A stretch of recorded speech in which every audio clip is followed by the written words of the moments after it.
Chattisfying.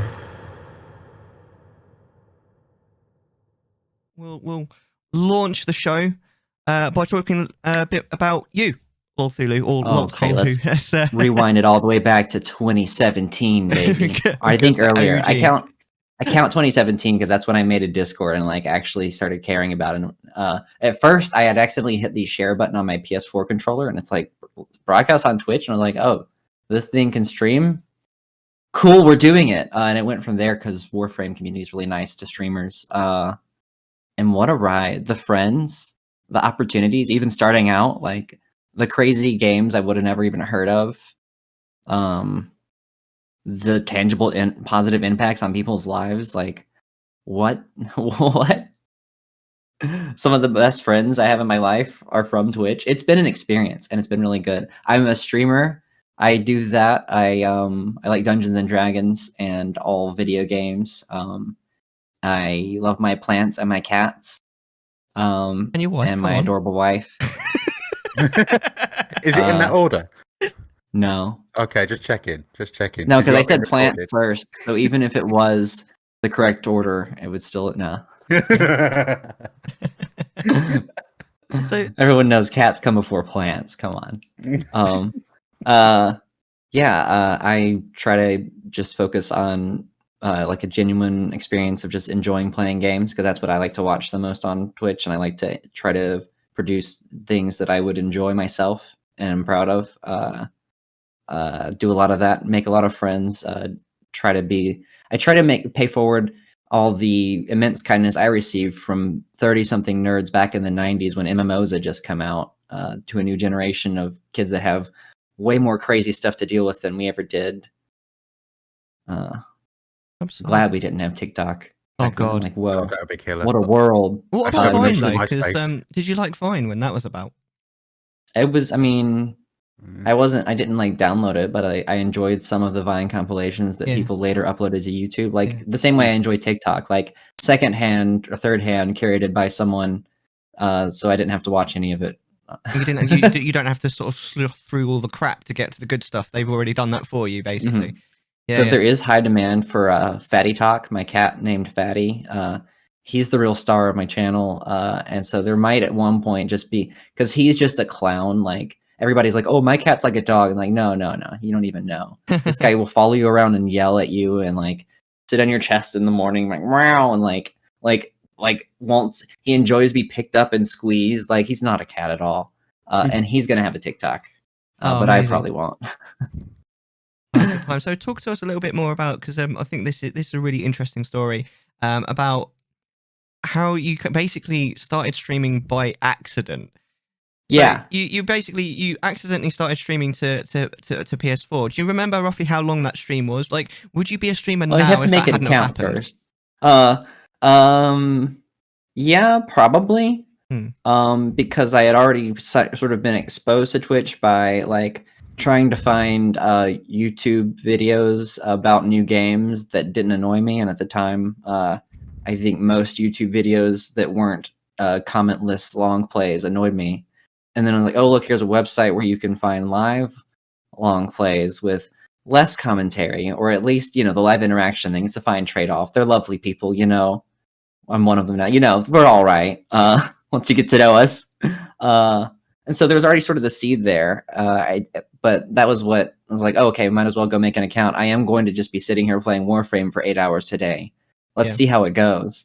And it was, I think I had a mic and no cam on the PS4's terrible streaming interface, and, started making some friends from that. I was like, okay, this is amazing.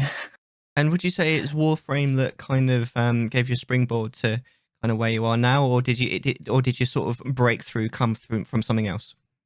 At first, like as far as having anybody in chat ever, it was Warframe and weird maps, the racing community in GTA 5. I don't know how robust it is nowadays, but like the weird custom maps, and people were like, back before they put in the stunt tracks, people were using these editors on PC to make ramps out of like cargo containers and make these crazy stunt courses that then they would then upload to the PS3 and then eventually the PS4.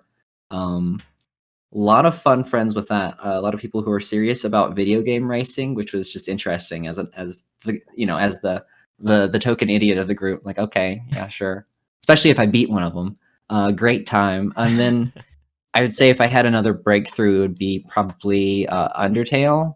Ooh. Great game, good game. Lots of like long lasting, completely mutually beneficial friendships. That's quite interesting, from around the actually, community of that game, because I and know people that. have mixed experiences with it. Yeah, well, I know that Maury and I have had quite an interesting experience of Undertale, basically modding for someone streaming it, and It's also changed a lot too. yeah, I get the feeling that since you played it, and between yourself and Vert, I think it probably has, because we struggled with this community. If I'm honest with you, I am slightly afraid to revisit it, even though it's one of my favorite games. Yeah. But I mean, I'll give it a try. And plus, now I don't need. Now, most of the children, they just really want to come in and talk about spoilers about the game, or pretty much the experience I had, to be fair. I was weird, aimed all creepy the way role through. play stuff. Yeah, and it's like, all right, well, no, I'm playing this. That's not. And bless it, it's like a 10-year-old. Like, okay, like, all right. I understand you have no agency of your life, and you just want to reach out and affect something, but like, TOS. No, I mean no, like they're like 10-year-olds that like subvert TOS to make an account and then come in to go hang out with the grown-ups, and it's like, oh, kid, please, not now. Yeah, not now. Let us enjoy this. Yeah, and it can't be helped. It's just part of it. But I think you can still get lucky with it and have a completely positive experience streaming it, especially if you have good mods. Yeah, and it is. The good people in that community far outweigh any of the bad. It's sort of like anything else that people think of as toxic, or like like the bad side of Tumblr. It's really just like a few really loud bad people, and then just like an immense sea of the greatest kindness you'll ever experience. And so it makes it easier to overlook the bad parts. That applies to like very true. most of the things in life. Yeah, that's a really good outlook on life as well. Or anything that's considered cringe, I think it like specifically applies to a lot. It's like, oh yeah, I mean, those guys, yeah, just like leave that area they're in. Go to another room. Like, there's 12 of them. It's like mean people in Canada. There's like 6, just like. So that actually kind of segues quite nicely into my next questions. There's ever been like a stream game that just hasn't worked out for you, like at all, and that you sort of at the end of it you've gone, that was a complete waste of everyone's time? So in terms of games that I love, but kind of won't bother streaming, guilty pleasure, Roblox. Cannot even attempt to stream that game. There's just some amazing, just shoddy indie game glory to some of the things. The Pokemon that somebody made in Roblox was one of my favorite Pokemon I've ever played. Actually had really good Pokemon. It was a good Pokemon game. Wow. I'm not even lying. And I know a lot of people that would link you for saying that. It was a good Pokemon game. I haven't played the last like 3 though, so I'm only in, like, an expert on old Pokemon games at this point, because I haven't caught up yet. Yeah. So disregard my entire opinion on Pokemon in general. But same deal. Minecraft, actually, same. Brick Bronze, thank you. It is gone now. Minecraft, same deal. One of my favorite games. Been playing it since accounts were free back in alpha. Like when I saw a poster I didn't know it had blown up. When I saw a poster for Minecraft at Walmart, I freaked the hell out. I was, what? This got popular, and now we know what Minecraft is. It's the evolved and changed. It still is the best selling game, I think, in the world. But I cannot stream that game because of what's a positive way? I don't particularly mesh well with the average Minecraft community. It's the best way to. Fair enough. It's the most. I think we all know what you're trying to say. A very friendly way to put it, and I think I'll just leave it there. Love the game though, and love like, again, like anything, there's amazing people in it, but like I don't have the time to wade through Minecraft chat for more than like an hour or 2 before I swear off ever streaming it again for another like 5 years. Understood. Yeah. Great game though, really fun to stream too. Sad. What can you do? Have you conversely on that, have you ever had a game that you've not enjoyed but your community really has? Yeah, every competitive PvP game. Like what, Fortnite, for example? I'm trying to think of a competitive PvP game that I enjoyed streaming, that people, especially ones that people ask me to stream, are like, hey, have you tried this game? And I may have had a little bit of fun in Super Animal Royale because it's very silly and casual. and I may have had a little bit of fun in oh gosh, what's it called? It's a good one, Apex Legends, just because it's so well made and so newbie friendly. Otherwise, I'm just not a very competitive person. Like I grew up on the old days MMOs, the EverQuest, the very like they didn't even bother putting PvP into it. It was an afterthought because this is like high level cooperative stuff. I had a brother growing up. We loved the co-op games, and so like I never really. And I had an older brother, so I could never beat him. So I never really got into competitive games. Wow, I'm just realizing that was pretty formative, wasn't it? And so I tend to go toward the co-op games, and then also back to my origins with Warframe. Co-op game communities on Twitch are the best. I won't talk bad about any other community, but I will tell you, co-op games have the best communities on Twitch and have the best people you'll ever meet in them because they pretty much just spend all their time helping people out and being friendly because that's what the gameplay's design encourages. And it just draws in the same way that a competitive game is going to bring in a younger, more competitive, maybe more prone to certain forms of toxicity and maybe less prone to empathy of an audience because it's about beating people. When you come from games that are all about helping people, you get helpful people. Yeah, of course. I mean, you do get some people that are just there to ruin it, but you'll get that wherever you go. Yeah, as back to Canada, those 6 guys. In EverQuest, I think there's like 2 or 3 trolls per server. It's really easy to block them. Oh wow! Okay, that sounds awesome. So what would you say is your favorite game that you've ever streamed? Like, as a streaming experience, shall I say? Rather than the actual game experience. God, a lot of fun games to stream. Because of the people, like I had a few. Notice the Zelda shield and sword. Sorry, I just love it. That was my backpack when I was a bike courier. That's a backpack. Okay. Probably just to stream because just from the experience I had of it, might have actually been Danganronpa 1 or 2.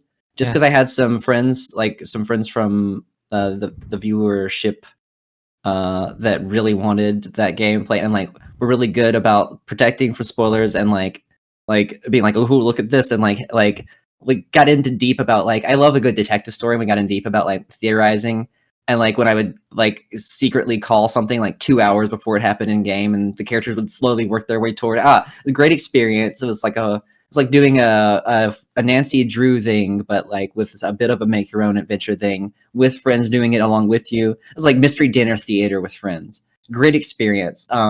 It's another one of those mixed bag community games for sure. You can have a great time, or I feel like you could probably have a really bad time with Danganronpa. And the subject matter was hard to get through. Actually, Stop it, dear Spike Chunsoft, please stop. However, I had a great time streaming that game specifically. It was amazing. I would say 2 if I had to pick one. I didn't even know. Ultra Despair Girls. I don't know. One of them. Just one of those games. Amazing. That's absolutely fantastic. Now I really have to go into. It's over now, but when I first myself experienced the force of nature that is Lolthulhu, you weren't really playing video games. Oh, were you on some shaky handlebars? Yeah. So you, for a space, I think it was about 6 months, I want to say, you about half a year before pretty much every exclusively in real life stream from a bicycle. Can you talk us a little bit about what that was all about, how it happened, and all that kind of thing? Okay, so I moved positions to the day shift at the downtown sandwich shop that's now closed. It was closed before COVID. It was closed just because the owner was anyway. So my job at that was just writing food to people in a very small range in like the middle of the city, which was interesting. I now have an innate disdain for security guards of all types as a result of that job. Sure, they're lovely people outside of work, but it's just a sandwich. And amazingly, one day I was looking into trying to stream Pokemon Go. Pokemon Go came out, and I was riding around a lot off like after shifts just on my bike. Because I was in like the top shape of my life. I was riding like 20 miles a day for work, so I could just keep going for forever. I had calves even bigger than when I played DDR. Insane calves. I digress. So I started just trying like, hey, I'll just try streaming while I ride around on my bike. And I was like, oh, should probably get a mount for this. And slowly, I got a slightly upgraded phone that could even process, encoding on Slobs's. No, yeah, Slobs had a great mobile app. I don't know, Slobs has gone downhill, but they definitely had the winner for mobile app at the time for broadcasting, because that was like kind of new anyway. Hey, we're talking about quite a long time ago now, aren't we? Yeah, this is back when Slobs was good, for context. Exactly. Oh, rest in peace. Got on the radio Roll20. So I got like a bike mount, and it was just like the cheapest you could do. I couldn't get the phone's charging port was messed up, so I couldn't actually outpace the drain of the battery of streaming with the charger pack. So I had to stop every like 2 hours and just pop in. I have like 4 spare batteries. I would charge before. It was just held together by duct tape. And it was a blast. I couldn't find anybody doing it. Now I've found a few people, and they have great setups, and there's some great bike streams out there. But I couldn't find any, and I couldn't find anybody to network with. Like, hey, anybody else doing this? I was like, well, I would watch this. And then the camera, because it's mounted on the bike handlebars in a terrible city in southern US, so just like all the time, and just like most of the time looked terrible except for when you hit the 2 or 3 paved spots of road in town. It was fun. And on deliveries, I would just leave it on the handlebars, just waiting to get stolen. Still astounded it never happened. Like, people look at it, but I think the fact that you look at it and you see your own self and like a live thing, they might have thought it was just there they might have just thought it was like an anti-theft camera or something. Yeah, possibly. It's like, not a lot of streamers around here. There's definitely a few bike streamers about, because we actually on the clip show that we played and follow stuff not that long ago, we watched a clip, didn't we, of a guy on a bike. Or he was going down a towpath on a canal, and he fell in. Oh, nice. Yeah, it was good times. It was brilliant. Yeah. Made for a good clip. But no, that's a really interesting thing, because I actually think, because I have to admit I wasn't around that much back then, but I did watch some of it, and I've seen other people with nicer stuff who've done like that kind of, well, out in real live stream that hasn't gone very well because the internet's the big issue with that kind of thing. Oh, yeah. The internet in whatever city you were in obviously was pretty good, because you could handle it at 540p. I'm all right with it. The part of it being left on the handlebars was because you couldn't take it in elevators. Right. It would just shut the street on each side. It's like, well, okay, here we go. Yeah, it's basically a Faraday cage, isn't it? Nothing can get out of one. Yep, basically. Yeah, fair enough. I think that's such an interesting thing. And then, of course, when you ended that, that period of your life where you were working for that company, you went straight back to streaming sort of more standard streams, playing video games, and all this kind of thing back at your desk. That was a big time for me. I was getting on. I finally had gotten during the bike streams. Some friends had gotten together, including a few people from Twitch, and funded me getting my current rig, which is also a Frankenstein, but I love it so much. I named it the Blastinator 5000, and just in regards of how much of an upgrade it was to my previous PC, which it was a bottleneck on so many if it was a new game and it wasn't on my PS4, I couldn't play it. I could basically that was why Undertale was a big thing. It was like, hey, look, a game I can run and stream. Right. And so I got the new computer. My work just shut down because the owner was spending things on non-business expenses rather than keeping the company alive. It's a good kid-friendly way to put it. And so then I'm at home, able to stay up till like 4 or 5 a.m. American time every night streaming. A lot of fun people from across the world come in. Finally can run VR chat, and just having a social renaissance, and just like hundreds of new friends and just all this amazing stuff. VR chat is amazing. Even without VR, just keyboard and mouse, just walking around as like a little where's my boy? Just pull in as the Dratini. It's the cutest Pokemon. Everybody loves you by default. Just kind of sit around. It's cute. Made friends. Found entire groups of like VR chat performers and like talent shows and stuff. And like, it's all this crazy stuff still going on. You can find it. It's like game jams. There's always more going on than you could ever find. Good times. Was actually at my peak viewership back then. I've hit a few weeks of 40 average viewers back then. Nice. But then I got a job. Kind of ruins things, doesn't it? And now I'm dead inside, but I don't have to worry about rent as much. So, yeah, well, there's an upside capitalism and downside to everything, isn't it? Exactly. In the end, I successfully gave up on my dream and got a desk job to toil away in agony. Oh man. Well, that's one way of putting it, I suppose.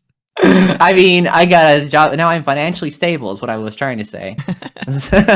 There's the positive spin, and there's the not Yeah. so positive spin. Though we should probably eat the rich if it comes up. Soylent Green is people. Yeah, rich people. Okay. But I digress. It was a very good time. Yeah, VR chat is still very close to my heart. What a bunch of wholesome weirdos. If you go to the right, that's another one where you really have to go. If you'll end up with a room full of people that are less fun to hang out around. And then it's very easy in VR chat to fit, like, literally just leave the room and like walk 10 feet away and just talk to some other people, and then you find the really cool people that are very kind. Good time. Excellent. Well, one thing I definitely want to talk about is Lolthulhu. Mm-hmm. Oh, the big day. I believe that you're known affectionately by your community now. Is this not true? It's become a bit of a meme. Lolthulhu. Yeah, well, this has a whole story about it. So tell us the whole story from beginning to end. Well, I'll start with like the it's like the thing where you introduce the fact that it seems like, whoa, what's the context for that? So when Scarce or somebody on that level of like a very like what do you call, like a credible, like a not even credible, like a reliable source for mainstream drama news, I guess would you call the sphere, comes out with something. I'm pretty sure he's more of an authority on things than I. So when somebody like Scarce renames you Lolthulhu, that's basically your name. So some like Thursday at like 4 p.m. I'm like almost off work, sun's starting to set. I'm just like rambling about something just stupid. I don't even know. I'm like out of breath. Yeah, I'm on the you're on the handlebars. It's like swaying a little bit because I'm tired and I'm just like out of breath. I don't even know what story I was talking about. Some weird, because you end up in food service, you know, like with a lot of old coworker stories. I could go on for like 4 hours of just like stuff that you actually wouldn't believe, but did happen. And so, like, as I'm saying something like, "Oh, I guess I was just high on meth at the time," which is great when they put it on like the local the state newspaper's website, and they played that clip without my permission. It also has me swearing really loud because right as I'm saying that, you hear from the background, and like in the South, in America, riding a bike, you get used to just people like trying to kill you sometimes. Right. It's like a weird thing. They dislike the sight of someone on a bicycle to the point of murder. It's just a thing. We murder people for a lot around here, and that's one of them. So I'm just like, oh, it's a guy. He's probably in like a big, like a Ford F-150 with 6 tires, and he's probably just running that red light, but he might be trying to kill me. Is more likely the first one. And so I just like kind of veer over slightly to the right, but then it's not just a guy flooring it to get to the red light. It's a guy just like floor, and it's like, and so I'm just like, Jesus, expletive, which is also great to see on the state news site. As a smashed up red stolen Corvette just past me at like whatever top speed he could get with that damage. I would say probably like around. Oh wait, how do you convert to kph? We'll just say 120 kilometer kph. Why not? We do miles per hour in the UK anyway. So what would it be? Somewhere between I would put them around 80 miles per hour. And just like billowing smoke. Yeah. Good times. And then just a series of differently distanced police SUVs at full force, just the guy had jacked a car like over in the richer part of town and had led them on this like over half-hour long chase because we're like far from there in the middle of the city, just all around the place. And then just at a camera shot, just like around, not even around the bend, but like directly ahead, but kind of over a slight hill, veered off the road and did a whole dramatic crash up thing. Luckily nobody hurt from that. His life's probably ruined though. He did the thing where you do a crime while you're doing other crimes. It's like, oh, I'm gonna go do the very, very inadvisable crime of carjacking, which is, just always a bad idea. It's like, but I'm gonna have a stolen gun and drugs on me while I do it, just to make sure. I don't know, is it like burning your house when you leave so you can't go back? I'm not sure what the plan was, but it didn't go well for him. It was an exciting day at work, though. And then that got shared around. I think somebody put it on Twitch fails on Reddit. And then the next, 2 days later, people were linking me as it's on all these big name, the other, Scarce and all the Streamers Reloaded, I think is the biggest one. Most of them at least had my name on it. Nobody contacted me. I would have been so excited, if anybody on that level, because I had I don't know, I was celebrating 500 followers, I would have been over the heels if somebody like, hey, can we use your clip? And it's like, it's fine that you used it, but like, senpai noticed me at least in exchange. Yeah, right. Oh well, good times though. Got a lot of new people that stopped through, and then like, oh, what's all this? And it's like, oh yeah, I'm just delivering sandwiches. Like, oh, that's boring. Goodbye. But it was fun. It was fun. It was a good time. I got my 15 minutes. I can't say I never got my 15 minutes. So what was the name of the guy again that mispronounced your name? Oh, that's Scarce. I believe there's this weird canon thing where like a week after that he dropped off of YouTube for like up until very recently. Oh, really? And so it's like that's what killed his. That's why we killed Scarce's YouTube the day he said my name wrong. But now he's back, and I think he's doing fine. I honestly, I don't like watch YouTube drama recaps. That's like not my thing. But it's a dang good show. I recommend that guy. He's a good guy. He's a meme too. He's like, hey guys, it's Scarce here. He walks out from behind the tree. It's funny. Good channel. Maybe But he did call me Lolthulhu. Okay. Maybe it's a name association. Maybe Cthulhu actually stopped him from streaming. Yeah, maybe. he had to make a sacrifice to Cthulhu. Ever since. But ancient impossible castle. I'm guessing made of soapstone. I'm guessing that's where your name comes from, by the way. It's a play on Cthulhu, right? Yeah, I kind of thought it would be taken. I tried it when I got a PS3. They're like, make a Sony account to do things. I'm like, okay, I'll do that. I'm like, I bet Lolthulu's probably taken, and it wasn't. And so then I snatched it up on everything, and now it's my internet name, for better or worse. No one can spell it. But where did you get it from? Well, I mean, there was an old meme site. Why Cthulhu? Why did you make a name out of that? What made there was like a 90s meme site named Lolthulu. I guess that could be it. It's like the idea of meme Cthulhu. Okay. Basically it, like yeah, there's not much to it. It's that second H that always gets me. well, it's educational because it helps you learn how to spell Cthulhu. Because I'm really going to need to know that, right? Well, apparently. When he takes over, we're all going to need to know how to spell his name. Eventually, yeah. I have a tract for that around here. I have the tract. It's really cute. I like it. Amazing. So, what's coming soon in the land of Lolthulu? Coming soon. Yeah, you do Twitch. You don't do YouTube, do you? You do Twitch and like Instagram. Funny you should mention. So coming soon, and I guess includes currently, which is currently D&D twice a week, which is pretty exciting for me. Both campaigns we're working on formatting and exporting to YouTube and as audio on like Podbay or whatever you go to do that. Wicked. If you are completely new, maybe all of them or all the ones. We're looking into how you actually do that in terms of like, is there exclusivity, which one's best to launch D&D podcast on, etc. So we got that going. 2 amazing campaigns. Sunday campaign is actually wrapping up, but then there'll be a new one after that. So that like steady weekend D&D, and then other games that I like to play. But in terms of YouTube, we also got the weekly post podcast, which is also at the point we're going to start putting those episodes out on a weekly basis.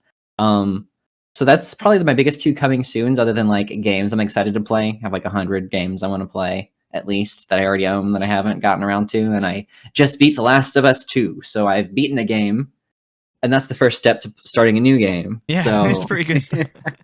There you go. What's the podcast called again? That is the Weekly Shit Post. The Weekly Shit Post. Yeah, fun news about that. We have a bit of a change up. We had a really good guest on, Lil Doopy. That's our boy, right? Meshed really well with that boy. Ended up like the episode ended up going up like 4 or 5 hours, and like the other 2 co-hosts had to leave, and I was just still there, just going on and on with this dude. Great dude. He's gonna be like one of our rotating guests that be coming on sometimes. It looks like our other boy Handy is going on. We have like a whole shuffling of roster, and it seems to be toward higher, more manic energy and more complete off the rails fuckery, which has become our brand. So it's basically and Deck's part of it. Oh, that boy Suko Nami, he's part of it too. He's an agent of chaos. Play That's our boy recently. Mm-hmm. Amazing. He's not even an agent of chaos. He's like a mentor of chaos. I've learned a lot from that man. Chattisfying.